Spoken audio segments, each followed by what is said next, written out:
warm welcome to Göteborg Film Festival and Lagerhuset, and this masterclass with Austrian director Jessica Hausner.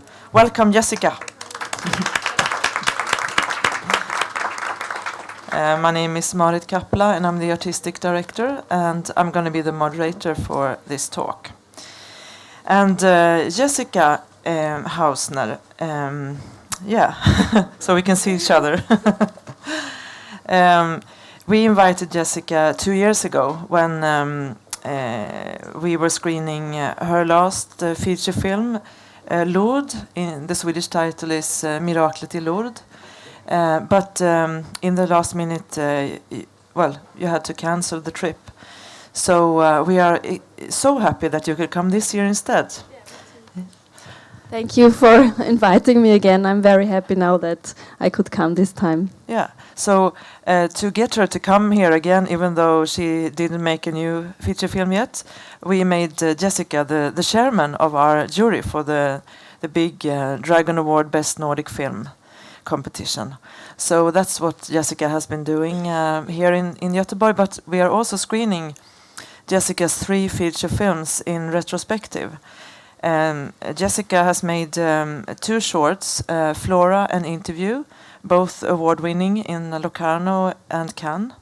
And the 3 features are Lovely Rita from 2001, and Hotel 2004, and then Lourdes in 2009. So I'm really happy that we've been screening these 3 films for full houses in Göteborg this festival.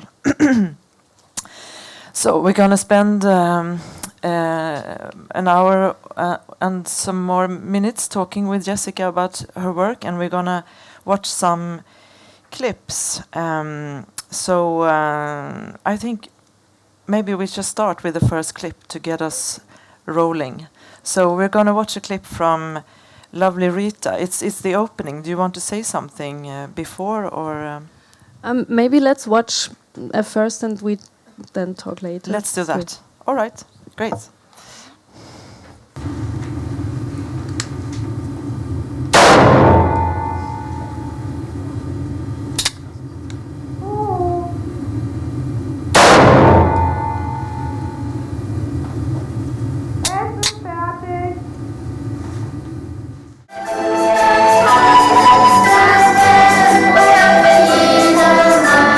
Wir danken dir, Gott, unser Vater, und preisen dich, denn du hast uns ins Leben gerufen. Du lässt uns niemals allein. So, that was the opening of your first feature film, Lovely Rita.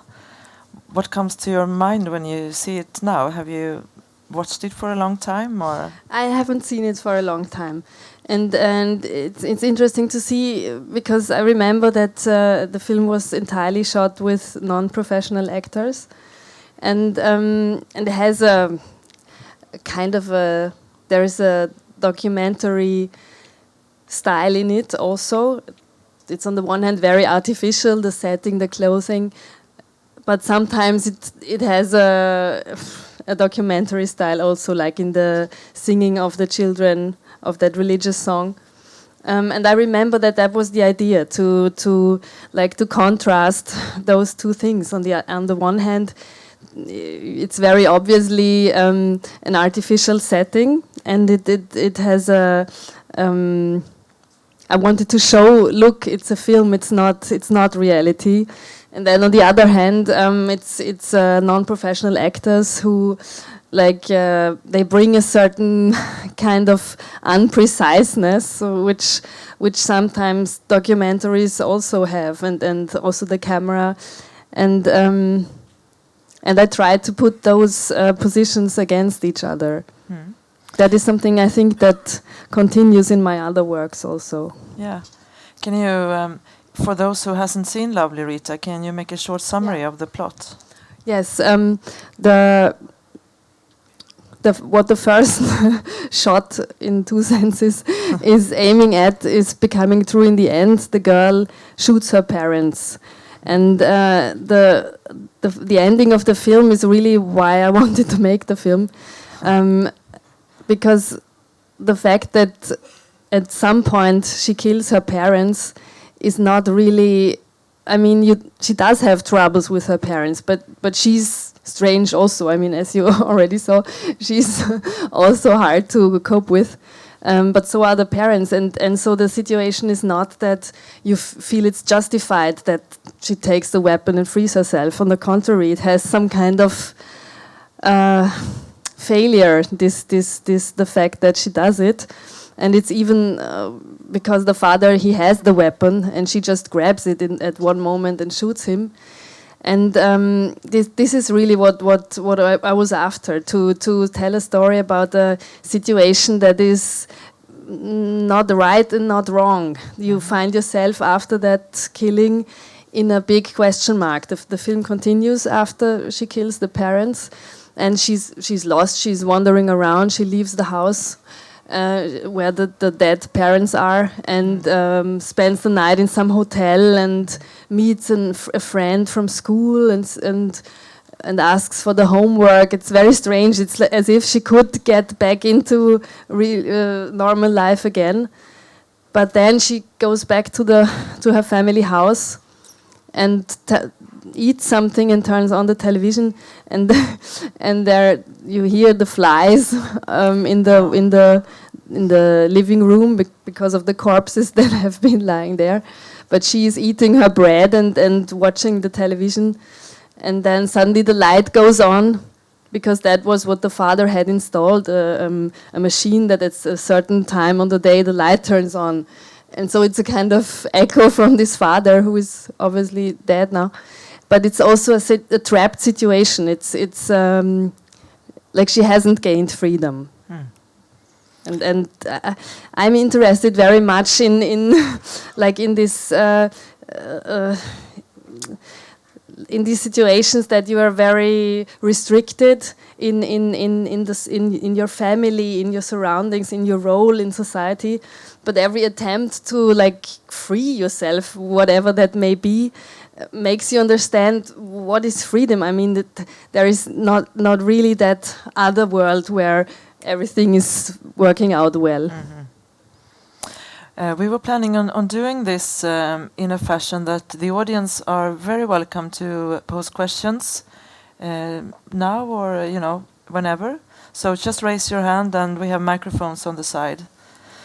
But I read that you said that you don't want the audience to be able to identify with your main characters, and neither to forgive them. I read that you. Can you develop? I said I don't want them to identify. You don't want the audience to identify themselves. It must have been a long time ago that I said that. But probably that holds good for lovely Rita. But when I see it now, I'm happy to see how strange that girl is. That was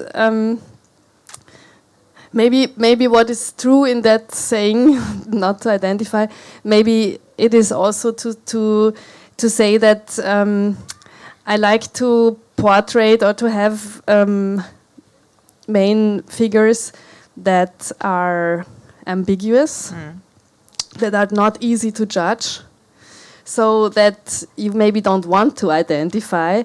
But now came as far as saying, but you have to identify, because that is actually what is interesting to understand, that you as a human being have different sides, and you also have those dark sides, or those that do not fit in, that do not want to fit in, that are weak, that prefer to sleep than to work or whatever. It is hard, but I start to understand more and more that the figures I'm interested in are those ambiguous and also unsympathetic persons on the first place. That's a question that occurs a lot, I think. Films about with an unpleasant main character. It must be a delicate balance, because if somebody, for instance, commits a murder, when you start disliking the main character, it's easy to dislike the whole film. How do you work with that? For example, this girl, Rita, we went to very many schools in Vienna, and we invited a lot of girls to the casting, and there was one scene between the girl, also Rita, and her father that we always tried out for the casting.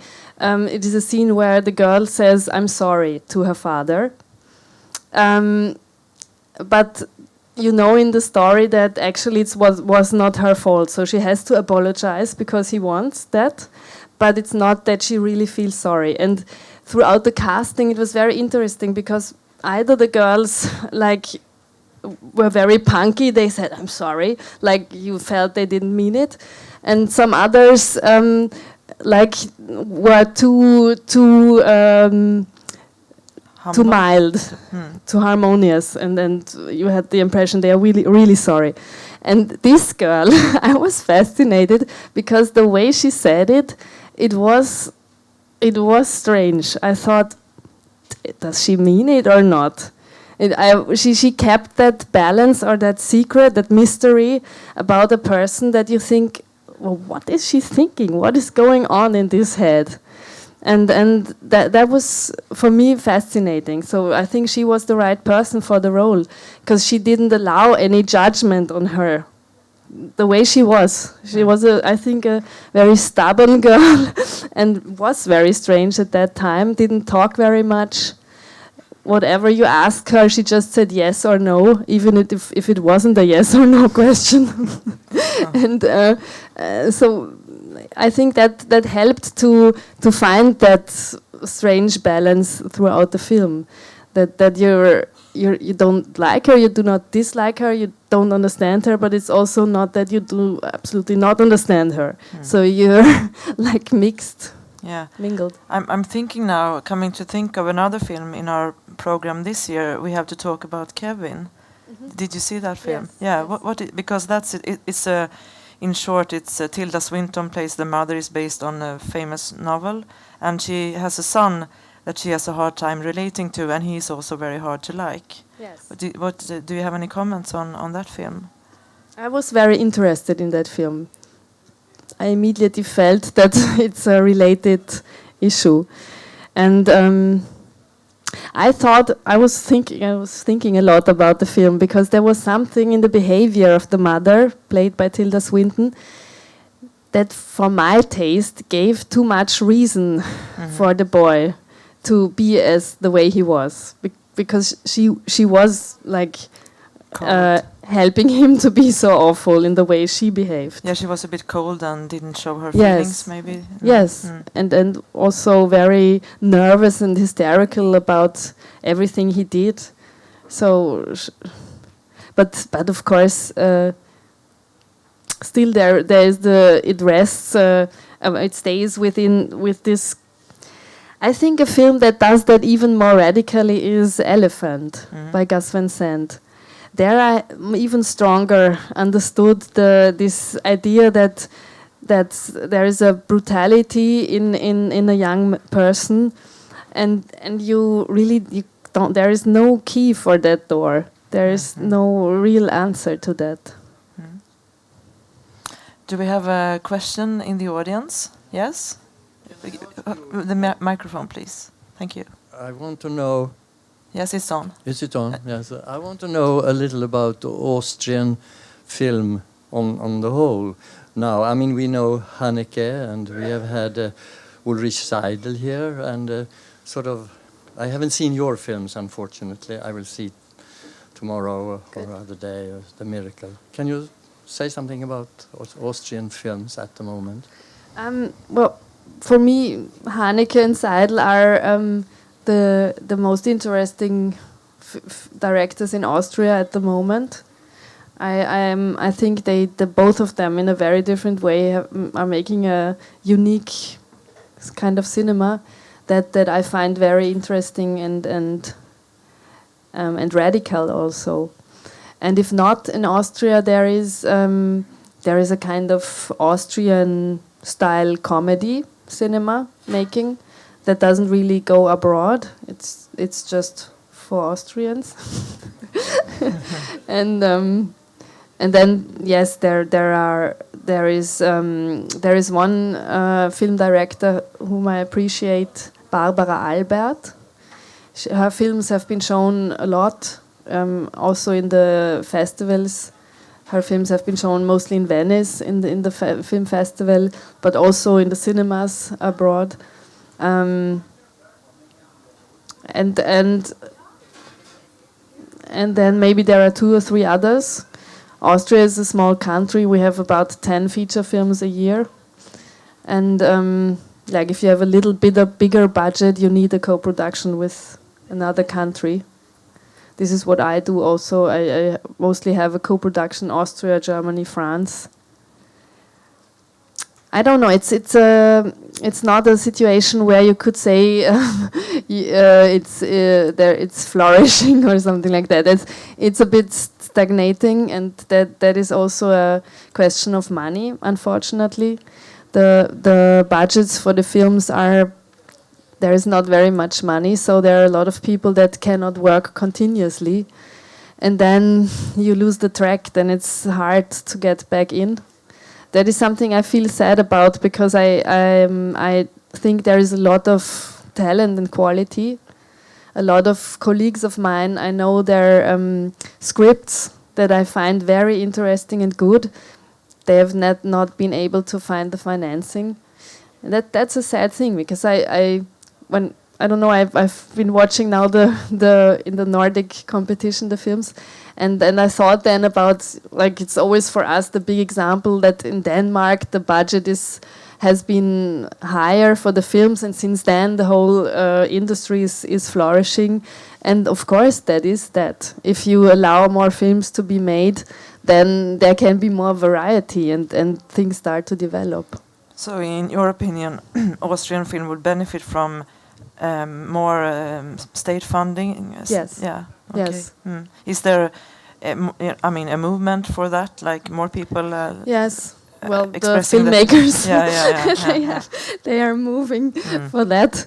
But unfortunately, I think in Austria, it's a country of the theater. The Burgtheater is like, for the German-speaking countries, it's the most important theater, and it has a big tradition, and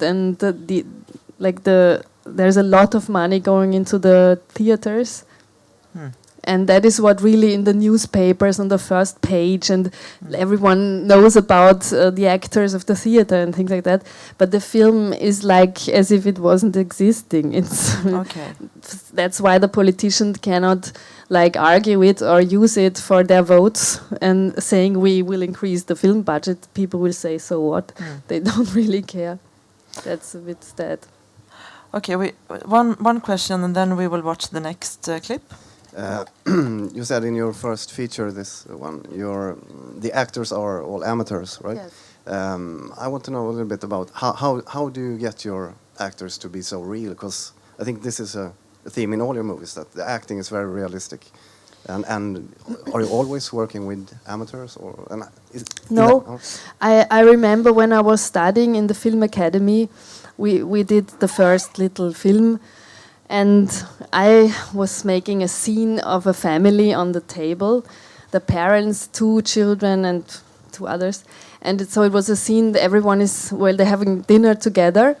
And there was a dialogue written in my script, and I was shooting this with students from the acting school. And I thought, we were rehearsing, and I thought, something is wrong, everyone was giving so much effort to what they were saying and things, and I was trying to work on that and so. And then one day, one of the actors couldn't come. He was ill, or she was ill, and my sister, who I think she made the costumes for the film, she sat on that place instead of this actress, just to continue with the rehearsals. And then everyone was talking, and then it was her turn, and she had to say, please pass over the butter. And she said, please pass over the butter. And I was shocked, because I thought, wow, that was the first real sentence in that whole stupid film. And then I said, please, we have to stop this. we start all over again. This cannot be like that. And I learned from that moment. This is something I have always in my mind. This, please pass over the butter. She said it very brilliantly. And after that, I often during the casting, I, for example, asked the actors to eat in front of the camera. Then you have always this discussion, how do I eat? Do I like the food? Do I not like it? Like, you as a director, please tell me, am I hungry? Am I not? Am I angry? Am I not? And I kept saying, neither, you just eat. There is no other anything, whatever. You just eat. And that's interesting because you hardly get that. That's very difficult. I don't know if I could do it. I have developed a trick to think about something else in your head. Then you arrive to some kind of natural behavior. If you, for example, count names that you know inside calmly, or do something like that, then suddenly you forget that you are eating in front of the camera, and then you arrive at it. Eating or dancing. Like I'm trying to find with the actors the connection to the banality of everyday moments that don't always obviously have any meaning or aiming. Thank you. Okay, so now we're going to watch a clip from your second feature film, Hotel. So we can roll the clip.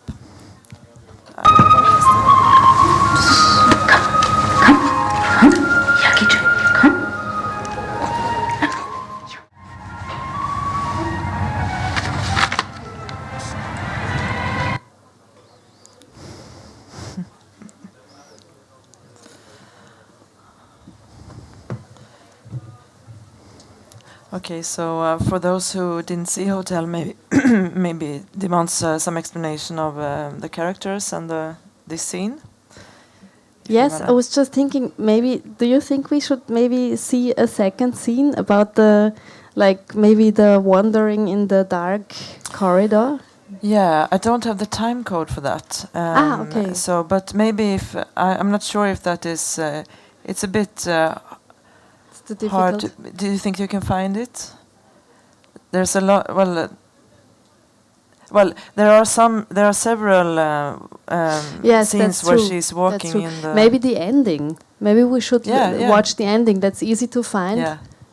You just make the last 3 minutes. Yeah, the last 3 minutes of the film. So we can just talk a little bit before there is an invisible threat in the hotel. When the blonde girl is the main character, and when she arrives, she gets to know that her predecessor, the girl who worked there before her, has disappeared. Nobody knows what happened to her. And this other girl, the dark hair girl, in a way you always have the impression she knows. And then throughout the story you get the idea that maybe not only her, but maybe all the other people working in the hotel also know something. And the blonde girl, Irene, she gets into some kind of mystery, but it's actually only in her head, or is it not? You're never sure. There are a lot of situations where it could be both. At one point, she gives the necklace to this other girl, and the necklace disappears. And so that is, of course, bad, because that means bad luck when she says the necklace should bring luck. And there seems to be a plot around her. And she has having nightmares, and the way the story goes on, it becomes like tenser and tenser. But there is no clue. Maybe we can. Have you found the ending? No. You're trying? Okay. Yeah. Because the ending, there is a backyard of the hotel where they always smoke, and behind that backyard there's the woods, and you sometimes see that obviously there is something in the woods. And once in the night, the two girls go out to the village to dance. They have to go through the woods, and there's a sign for the way you should go. and the dark hair girl says, "No, I know the shorter way, follow me." And then she follows her, but nothing happens. They do arrive in the disco and they dance, and then she meets a young boy and they get closer, and later suddenly she understands that he knew the girl that worked there before also. And so all the time you have strange spirals of connections that lead nowhere in the end. That is the strange thing actually about the film, that she gets into the steps of that other girl. One day she finds her glasses, for example, and they fit. She has the same glasses than her, the same kind of short-sightedness. Yeah, that's creepy. Yeah, that's creepy. While they are looking, maybe you can, or did you find it now? Yeah, okay, we can run that then. The ending.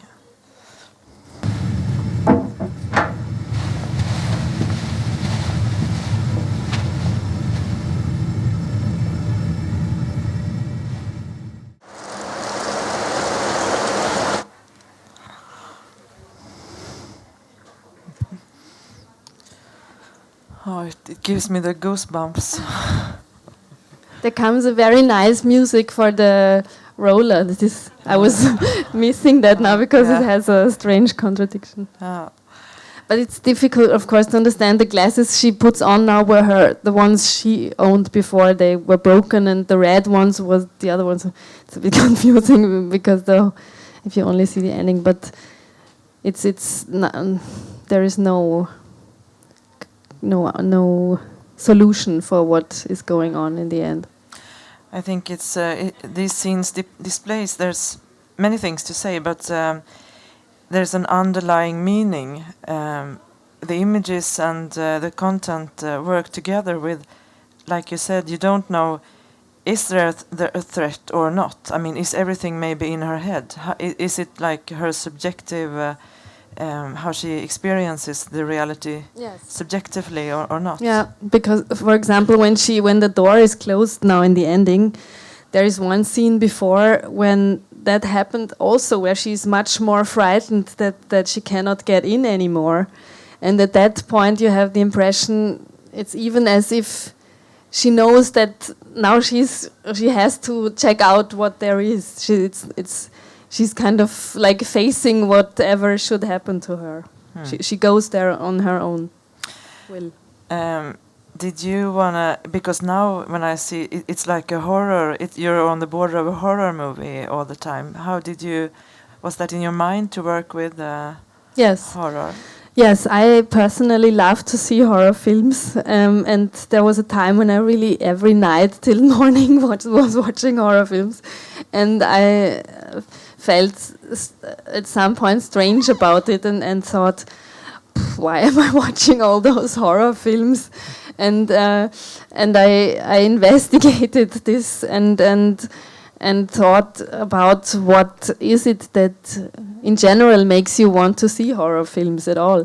And I think through making that film I became more aware of the fact that it's about decay, it's about dying and death, that is such a it's something that you cannot really understand or fully picture out. It's so incredible. It's like the life ending is, for me, it's something very incredible, and I cannot imagine that very well. So I think watching horror films, there you have always, in a way, it tries to get the death and the world of the death people into your world in a very brutal and awful way. And I think the brutality is necessary. It is an unspeakable fear. I feel that of dying. And and in hotel, and then as I said to myself, okay, so I want to make a horror film without the monster, because I also understood that always if the monster appears in the horror films, I'm disappointed. It's the thrill is what it's about. It's really the fact that you do not know what is behind that door that awaits you. Do we have any questions? Yes, we have here. Yeah. I would like to know what. I would like you to speak about religion, because in all your films you have so much of religious symbols, like here the cross, and I mean the miracle in Lourdes is all about religion, and all, as well in Lovely Rita, I must say, and I think that is interesting, and I wonder if it's something that is maybe not just special for you, maybe it's something that is like a red thread in Austrian cinema as well. Speaking of Haneke, for example. Yes, both. On the one hand, Austria is a very Catholic country still. Now less, because of all the stories of abuse in the Catholic boarding schools. You've probably heard of that. It was a lot in Austria, but also Germany, in the 70s and 80s, mostly. And now people left the Catholic Church in big amounts, which is good. I also have left the Catholic Church when I was 18, as soon as I could. But before that, I was in a Catholic school. I actually was in that school like Lovely Rita. It's with the woman with the nun was my music teacher, and I was believing in I was a believer when I was 10 till 14. I was very strongly believing in God, and then I think that happens very often, that if you grow up and start to reflect more and ask more questions, you lose this childish faith.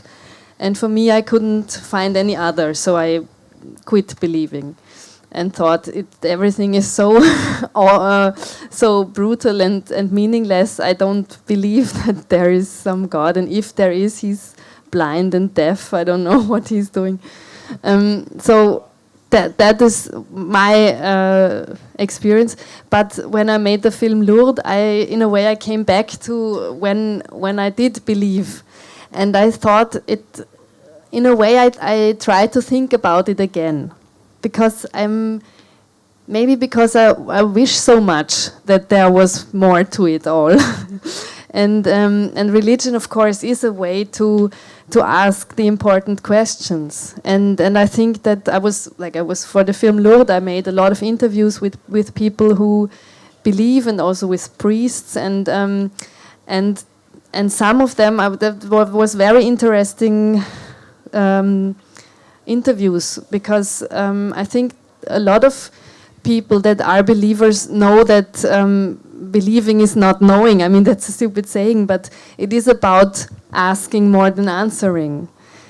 As if you see it like that, if you can see religion for that, then I think it's wonderful, because it's like, I don't know, it helps you to reflect on what to do or what not to do and what to expect, and it's also kind of preparation for death.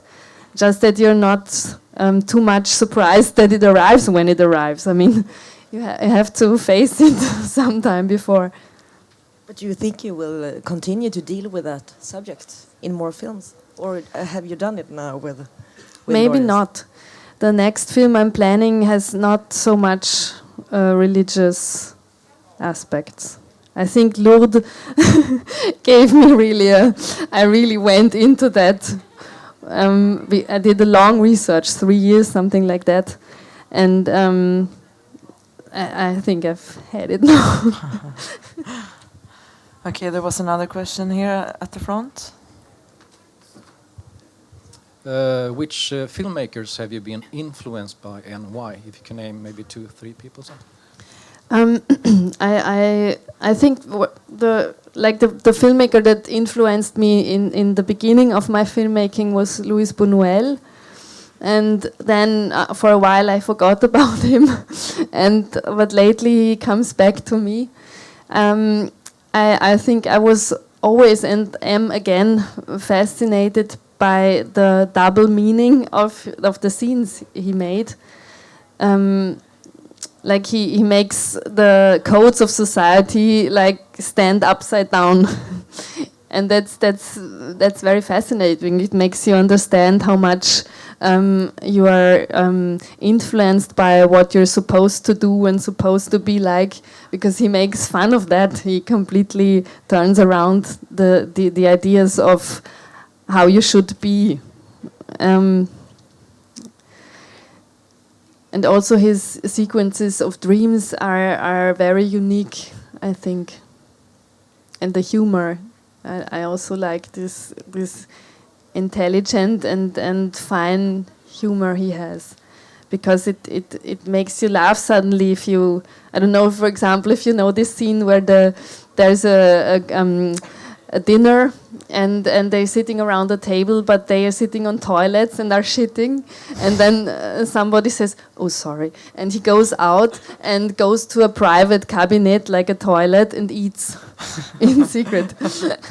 And so he does that all the time. It's brilliant, and because you understand like the conventions that everyone has agreed on. I mean, this is a very obvious example, but there is more.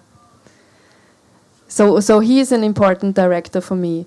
And maybe to name a second one, Maya Deren. She made experimental films in the 40s, and I think she has invented a great method of editing. Her montage is it's very brilliant, I think, because through the movement she links different places. And so it's also has got something to do with dreams, like with the film and through the editing, like the borders of space, like places, is overcome. It's very interesting also. Okay, we have also chosen 2 clips from Lourdes, so why not watch them? I'm not sure if we can watch them both in a row, or do you want maybe some minutes between them, Nina? Yeah, some minutes between them. So let's look at it's the opening of Lourdes, which won the National Film Award in Sweden for Best Foreign Film. Okay.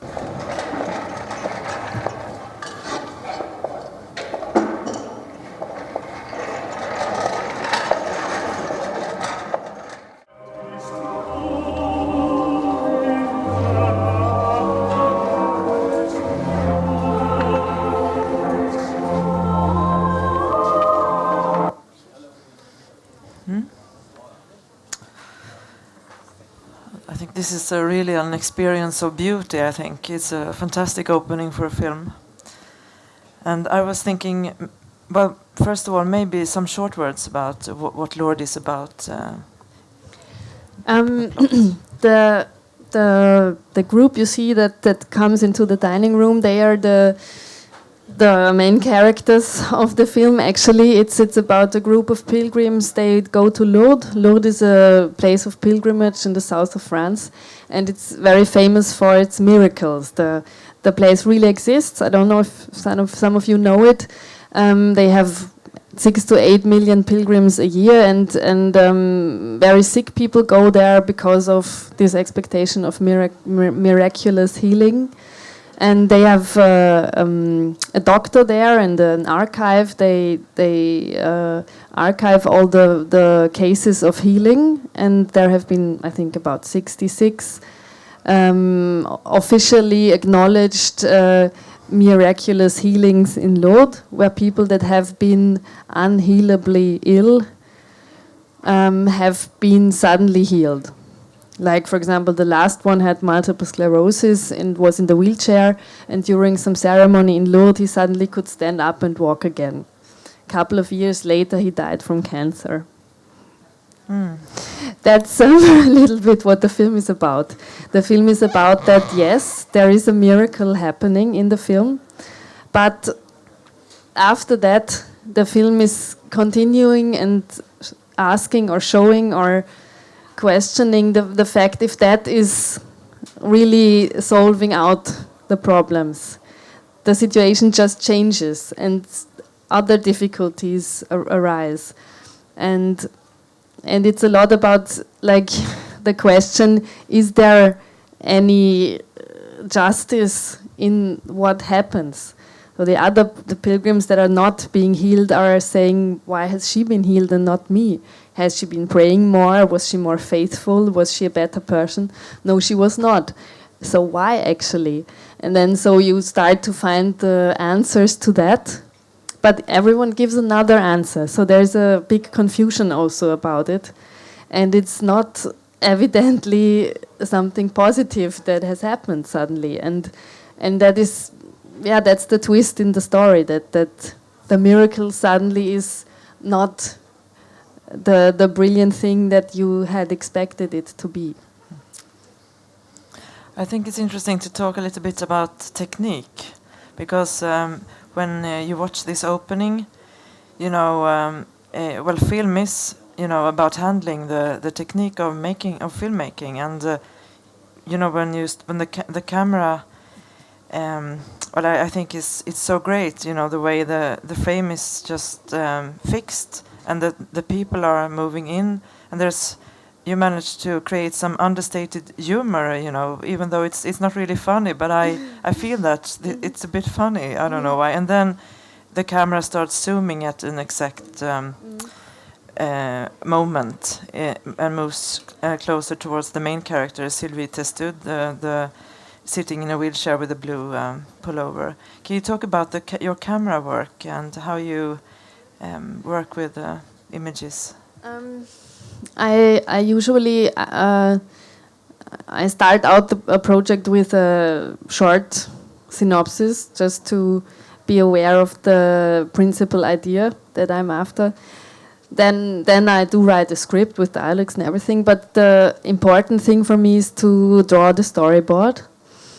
I do that mostly without knowing any locations yet. I do it much earlier before you go out and look for the locations. It's just to visualize what is written in the script and to find the style of the film language,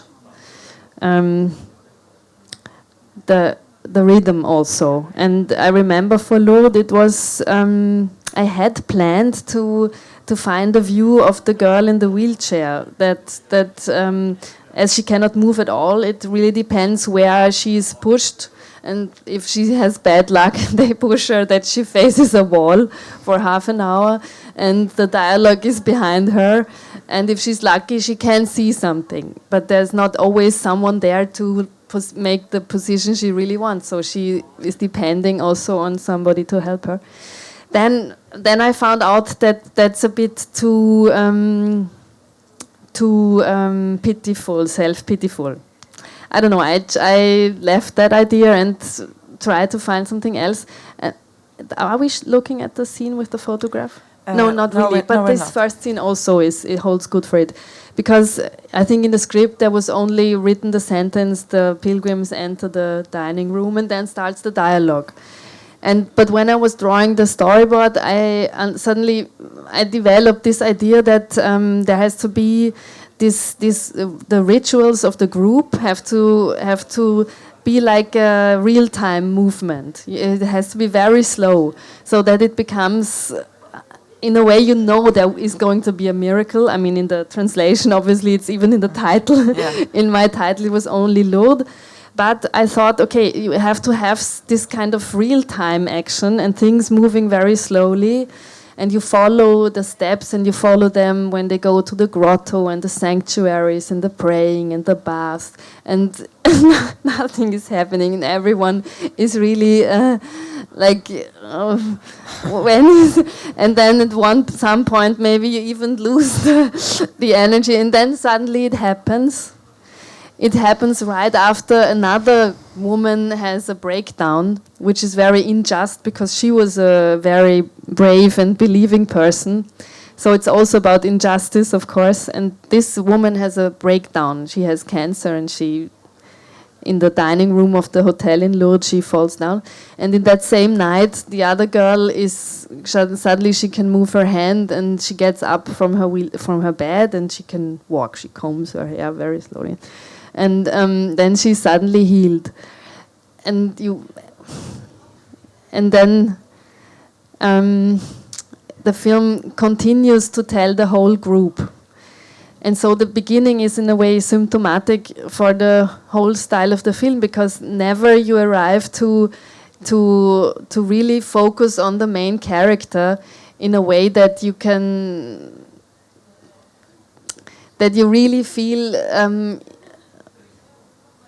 the reason why it's been her that has been healed. She's always just one of them, and it could have been her neighbor also, or the other girl, or whoever. And the beginning is showing that already. It's like time is going. They just enter the dining room, and the humor you were hinting at that was really something that was very important for that film, because when I came to Lourdes for investigations, for research to prepare the film, I found the place very tragic. I was really shocked because there were so many sick people. I've never seen illnesses like that. I was not aware of the fact that exists, and it smells like medicine and death and urine, and everyone is in the wheelchair or even lying on a rolling bed. And everyone meets in those big chapels and is praying and singing and hoping to be healed. I found it very horrible actually, and thought after that first visit, I thought I cannot make a film here. It's also humiliating a bit for the people that go there, and it's not my interest to do that. And then I came there again several times, and also once with the Ordre de Malte, the Order of Malta. It's a religious order. Orden. Yes. And that was better then, because then suddenly there was a contradiction to the sick people, which were the helpers. The hospitalier, the volunteers, and the people, the members of that Catholic order, because they are rich people in normal life, and once in a year they go for a week to Lourdes to help the sick people. But in normal life they are on the top end of the ladder of the social ladder, and the other ones all the year are down. And that in that week the rich help the poor.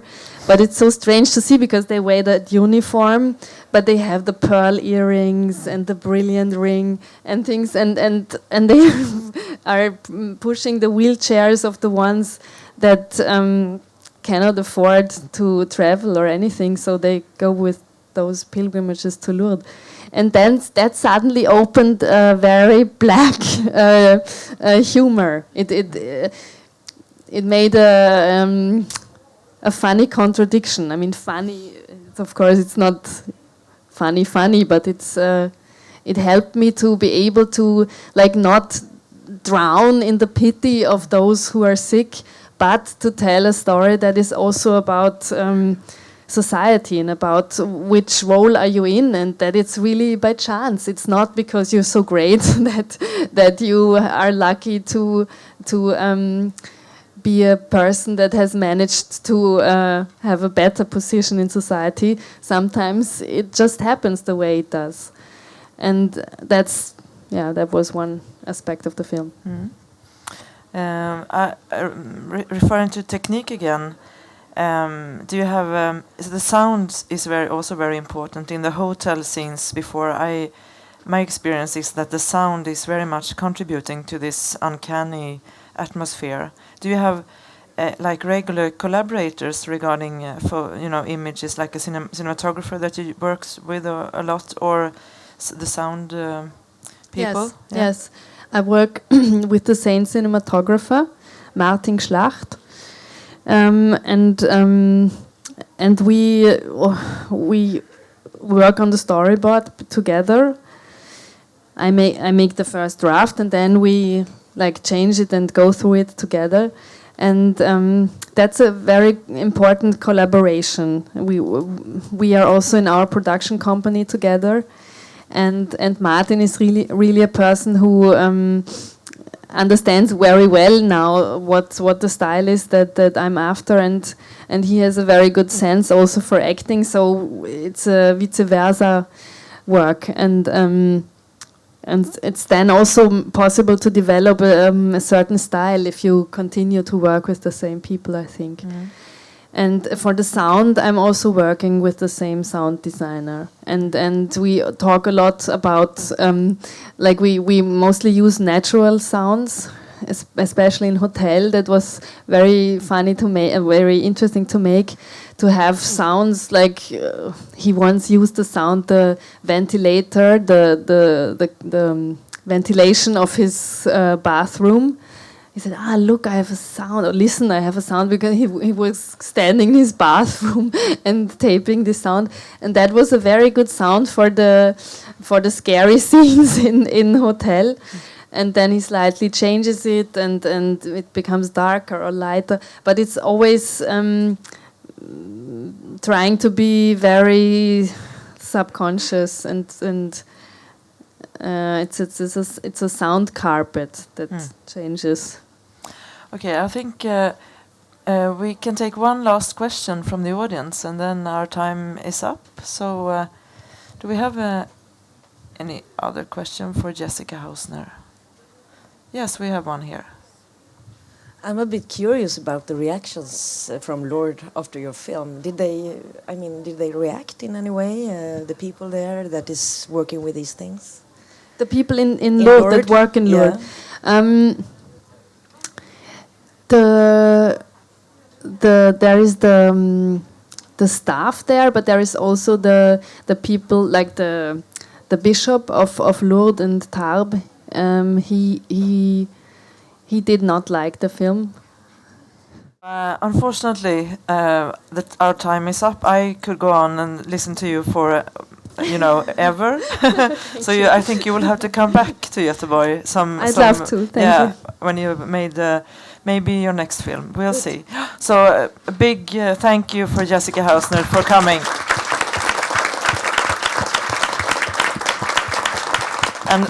And thank you in the audience also. Okay.